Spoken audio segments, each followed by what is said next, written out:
सो विद्यार्थी मित्रों, जय हिंद, नमस्कार।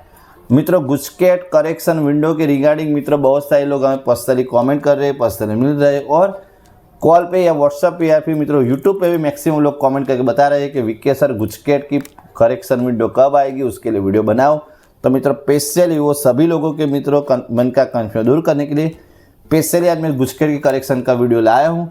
तो मित्रों अभी तक याद रखिए मित्रों, आपको किसी भी लिंक पे क्लिक नहीं करना है। अगर गुजकेट की करेक्शन विंडो की लिंक आएगी तो ओनली एंड ओनली मित्रों मैं बता रहा हूँ, सबसे पहले आपको इसी चैनल पे उसकी मित्रों अपडेट मिलेगी। और आप अपनी एग्जाम की तैयारी में मित्रों व्यस्त है तो चिंता नहीं करनी है, आपको अपनी तैयारी करते रहना है। नोटिफिकेशन आपको बेल आइकॉन दबा के रखना है, जैसे ही नई मित्रों अपडेट आएगी वैसे हम वीडियो लेके आएगी। लेकिन गुजकेट करेक्शन विंडो के लिए अभी ऑफिशियली गुजरात गवर्नमेंट की तरफ से मित्रों कोई लिंक आई नहीं है, इसलिए किसी लिंक पे क्लिक मत करना। जैसे ही मित्रों 2-3 दिन में आती है वैसे हम वीडियो लेके आएंगे। मिल जाए मित्रों नेक्स्ट वीडियो में, तब तक के लिए बेस्ट ऑफ लक और बाय।